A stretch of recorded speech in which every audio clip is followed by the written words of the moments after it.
ఇదిగో ప్రభుత్వానికి సంబంధించిన ఆంధ్రప్రదేశ్ ప్రభుత్వ అటవీ శాఖ. అడవులు ఏమున్నాయి ఇక్కడ మొత్తం భూమి అంతా కాంక్రీట్తో అలికారు. మళ్ళీ అడవులను రక్షించడానికి ఒక టెర్రరిస్టులు అంటే అడవులను నాశనం చేయడానికి అటవీ శాఖ ఉన్నట్టు మనకి ఇక్కడ ప్రత్యక్షంగా కనపడుతుంది. అడవులు అనేటిని కాంక్రీట్ జంగలుగా మార్చడం కోసం ఈ టెర్రరిస్టులతో అందులో ఇక్కడ చూడవచ్చు స్టార్లు ఏ విధంగా ఉన్నాయో. వాటి మధ్యలో వ్యవసాయ శాఖ కూడా ఈ విధంగా స్టార్లు కనపడుతుంటాయి. ఈ స్టార్ గుర్తులు ఎవరు పెట్టుకుంటారో మీకు తెలుసు, పోలీసు వాళ్ళు పెట్టుకుంటారు. ఆ పోలీసు వాళ్ళు ఏ మతానికి సంబంధించిన వాళ్ళు అది కూడా మనం చూడవచ్చు. కాంక్రీట్ జంగల్లో ఈ విధంగా పశువులు ఉండడం ఇప్పటికీ ఇంకా గమనార్హం, ఆశ్చర్యం.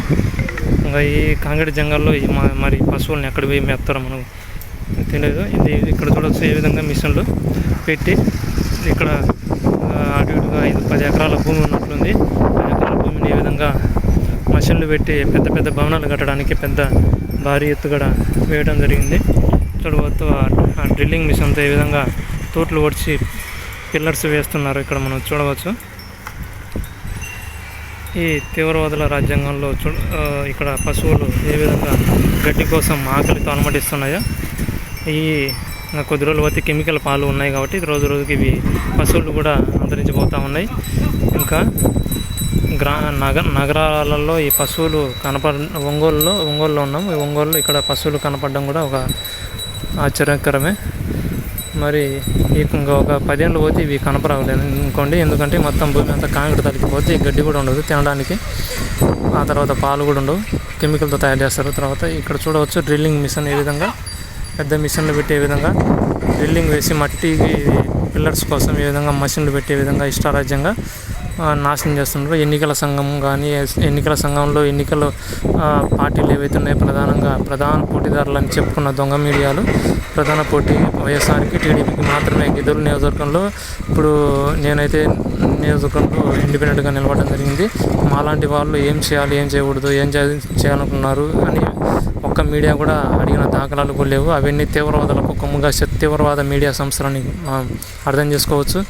మరి ప్రధాన పోటీదారులని టీడీపీ, వైఎస్ఆర్సీపీ పార్టీ అని చెప్పుకున్న ఏదైతే మీడియా డబ్బా మీడియా మరి ఆధీనంలో గెలిచినటువంటి అలాగా మొత్తం ప్రపంచవ్యాప్తంగా గెలిచినటువంటి నాయకులు ప్రధాన పోటీదారులు అని చెప్పి ఇదే విధంగా మేనిఫెస్టోలో ఎక్కడ కానీ ఇట్లా బోర్లు వేస్తాం, ఇట్లా ఇల్లులు కడతాము, ఇట్లా డ్రిల్లింగ్లు వేస్తాం, ఈ విధంగా మట్టిని నాశనం చేస్తాం ఎక్కడే కానీ ఎన్నికల సందర్భంగా ఎక్కడ కూడా పొందుపరచలేదు. కానీ వాళ్ళు అది కూడా ఆంగ్ల భాషలో, ఇంగ్లీష్ భాషలో మనకి ఆ పుస్తకాలు ఎక్కడ కావాలంటే అక్కడ సంతకాలు పెట్టించుకునే విధంగా ఈ నాయకులు వచ్చి రాని తెలుగే సరిగ్గా రాదు, ఇంగ్లీష్ ఏమొస్తుందో మనకు తెలియదు. కానీ కళ్ళు మూసుకొని సంతకాలు పెడతా ఉంటారు. అంటే కళ్ళు ఉండి కూడా చూడలేని వాళ్ళని గుడ్డి వాళ్ళు అంటారు. ఆ కళ్ళు ఉండి కూడా ఆంగ్లంలో ఏముందో వాళ్ళకి అర్థం కాదు.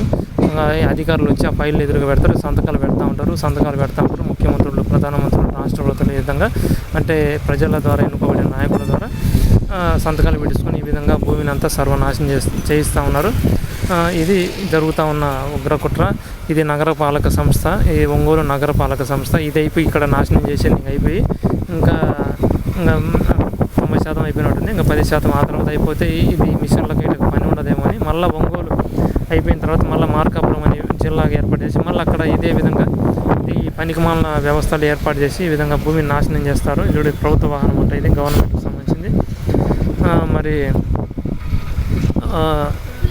మార్కాపురాన్ని కూడా ఈ విధంగా మొత్తం 1000 ఎకరాల భూములను మళ్ళీ వ్యవసాయ భూములను నాశనం చేసి ఆక్రమించి అక్కడ ఆ రైతు భూములను ఈ బడా మాఫియా వాళ్ళు ఆక్రమించి కొనుగోలు చేసి వాటి మీద మళ్ళీ ఫ్లాట్ల దందా చేసి ఈ విధంగా బిల్డింగ్ల మీద బిల్డింగ్ పక్కన బిల్డింగు ఈ విధంగా మట్టిని నాశనం చేసే విధంగా చట్టాలు ఇప్పుడు ఈ జిల్లాలు ఏర్పాటు చేసి ఆ చట్టాలు అక్కడ అమలు చేస్తారని మనం అర్థం చేసుకోవచ్చు. ఇప్పుడు హైదరాబాద్ అనేది మహానగరాన్ని ఏర్పాటు చేసి అక్కడ ఉన్న అడవులు, చెట్లు, జీవులు అన్నిటిని చంపేశారు. ఆ తర్వాత అక్కడ నగరాన్ని ఏర్పాటు చేసి నాశనం అయిపోయి ఇంకా మొత్తం ఈ విధంగా మిషనరీలకు పనులు లేకుండా పోవడంతో మళ్ళీ రాష్ట్రాన్ని 2 ముక్కలు చేసి మళ్ళీ అమరావతి అని పేరు చెప్పి అటువంటి రాక్షస కార్యాలకు ఊతం ఇచ్చే విధంగా ఈ విద్యా వ్యవస్థలు యూనివర్సిటీలు అన్నీ కొమ్ముగాస్తూ ఉంటాయి. ఆ యూనివర్సిటీలను నియంత్రించేది ఈ ప్రభుత్వం మాఫియా నియంత్రించేది అతిపెద్ద అంతర్జాతీయ ఉగ్రవాద శక్తులు. ఆ ఉగ్రవాద శక్తులు ప్రధానంగా బ్రిటన్, అమెరికా అని మనం అర్థం చేసుకోవచ్చు. ఇప్పుడు ఈ జాతీయ జెండా ఏదైతే ఉందో వైట్ హౌస్కు సంబంధించిన వైట్ హౌస్ మతానికి సంబంధించింది అని మనం అర్థం చేసుకోవచ్చు. అంటే రావణ బ్రహ్మణ్య నరరూప రాక్షసునికి సంబంధించిన జాతీయ జెండా తిరంగ జెండా అనేది మనం అర్థం చేసుకోగలము. ఇది ఇక్కడ చూడవచ్చు ఏ విధంగా దర్జాగా నాశనం చేస్తున్నారో మనం ప్రత్యక్షంగా చూడవచ్చు.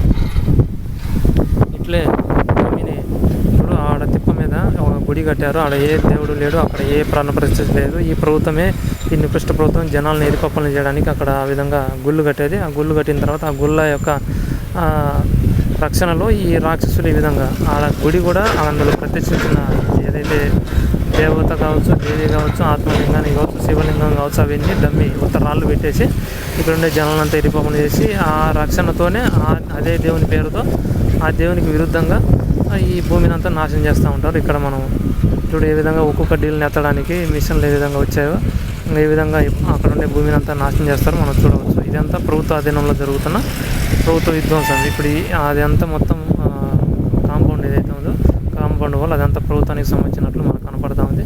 అక్కడ పెద్ద పెద్ద బిల్డింగ్లు కట్టడం కోసం ఇదంతా జరుగుతూ ఉన్న ప్రధాన ఉగ్రకుట్ర. ఇక్కడ చూడవచ్చు ఏ విధంగా చెత్త ఉంది. ఇది నగరపాలక సంస్థ. అక్కడ ఎదురు చూడవచ్చు